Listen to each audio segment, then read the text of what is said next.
The traitor who sold Bumpy's adopted daughter thought he had escaped for 11 years, until the razor appeared on Table 7, March 3, 1952. The Red Rooster restaurant, 138th and Lenox Avenue, Harlem. Table 7, the corner booth where deals were made and debts were settled. Marcus Smooth Williams sat down for what he thought was a business dinner. Fried chicken, collard greens, cornbread. The smell of home cooking filled the air. He was relaxed, confident. After all, he'd been living free for 11 years. 11 years since he made the biggest mistake of his life. 11 years since he sold out Elise Johnson, Bumpy's adopted daughter, to the Genovese family. And 11 years believing he'd gotten away with it. Then the waiter brought the appetizer. A single straight razor on a white plate. No note, no explanation, just cold steel catching the light. Marcus went pale. Because in Harlem, everyone knew what that meant. Bumpy Johnson hadn't forgotten. And patience, as they say, is a virtue, especially when it comes to revenge. To understand why that razor made Marcus's blood run cold, you need to understand 3 things. Who Elise Johnson was to Bumpy, what Marcus did in 1941, and why Bumpy waited 11 years to collect. Let's start with Elise. She wasn't Bumpy's biological daughter, but that didn't matter. He raised her from age 6 after her mother, one of Madame St. Clair's runners, was killed in a police raid gone wrong. Bumpy took her in, protected her, educated her, sent her to private school, made sure she had opportunities he never had. In a world where Bumpy Johnson was feared by criminals and cops alike, Elise was the one thing that made him human, the one person who saw him not as the godfather of Harlem, but as dad.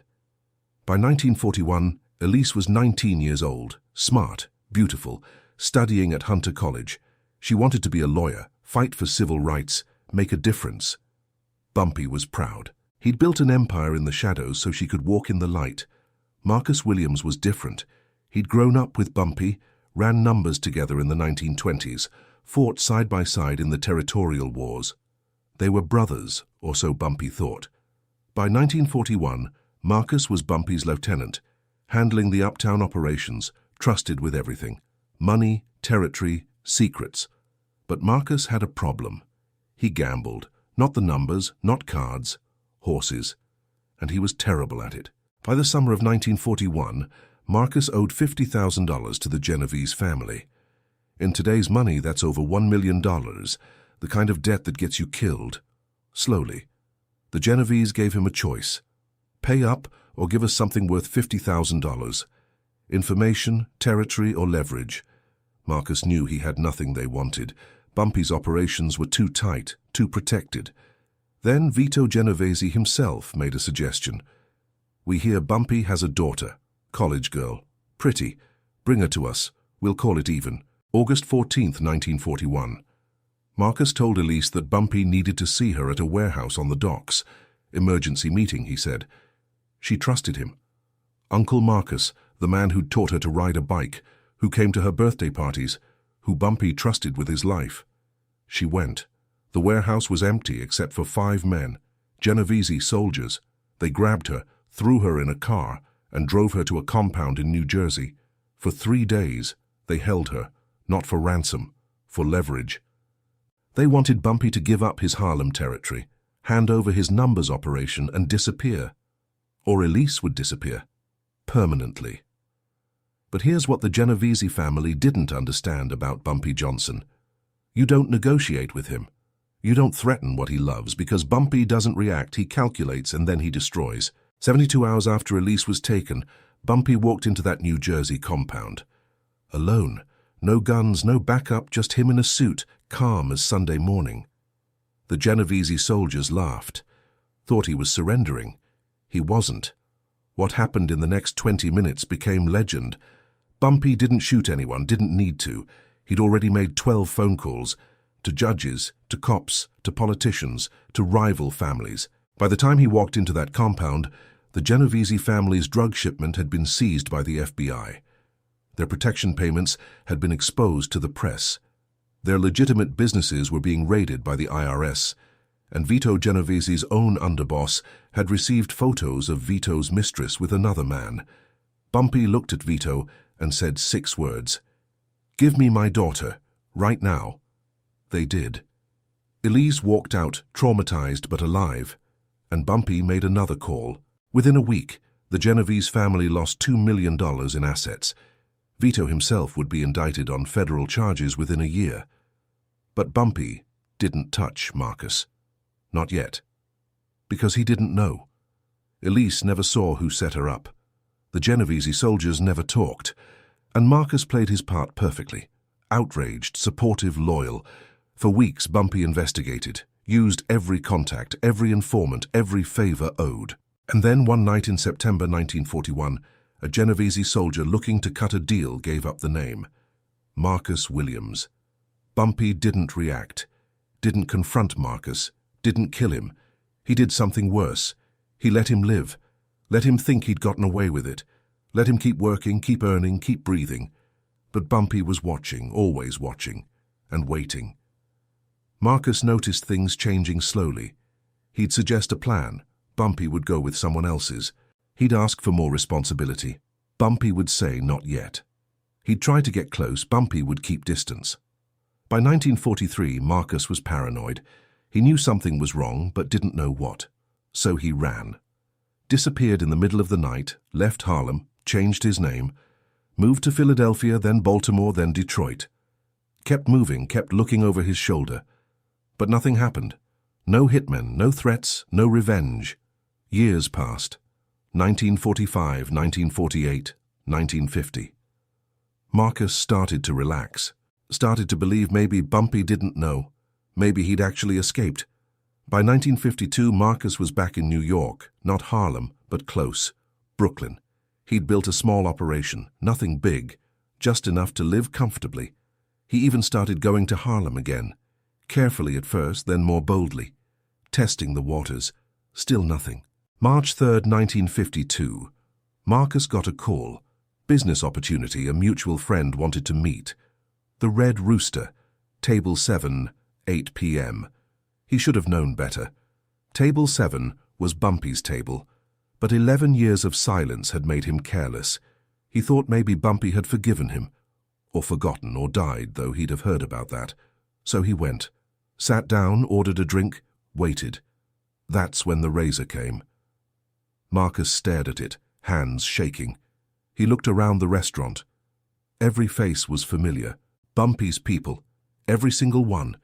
The waiter, the cook, the piano player, the couple in the corner, all of them watching him. And then Bumpy walked in. 11 years older, grayer, but those eyes hadn't changed. He sat down across from Marcus. Didn't say a word, just looked at him. Marcus tried to speak. Bumpy, I can explain. Bumpy held up one finger. Silence. Then he spoke. Voice quiet, almost gentle. You know what that is, Marcus? Marcus looked at the razor. Bumpy continued. That's the razor my father used. Gave it to me before he died. Told me a man's word is his bond and a traitor's blood is his debt. I've kept it sharp for 11 years, waiting for the right time. Marcus was sweating now.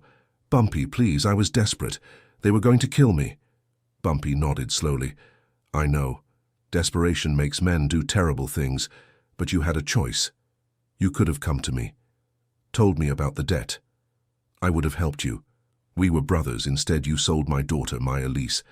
You know what they did to her in those 3 days? Marcus couldn't meet his eyes. She didn't talk for a month afterward. Had nightmares for years. Still does. You did that. Not the Genovese. You. Marcus was crying now. I'm sorry. I'm so sorry. I've lived with the guilt every day. Bumpy leaned back. Have you? Because from where I'm sitting, you've been living pretty well. New operation in Brooklyn. Nice apartment. New car. Doesn't look like guilt to me. Looks like you forgot. Marcus shook his head desperately. I never forgot. I swear. I thought about turning myself in 1,000 times. Bumpy smiled. That's the thing, Marcus. You didn't have to turn yourself in. I always knew where you were. Philadelphia, 1943, working at that warehouse.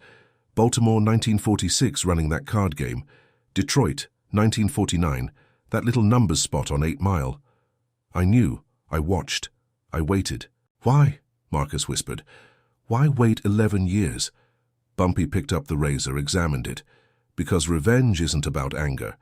It's about justice. And justice requires the right moment.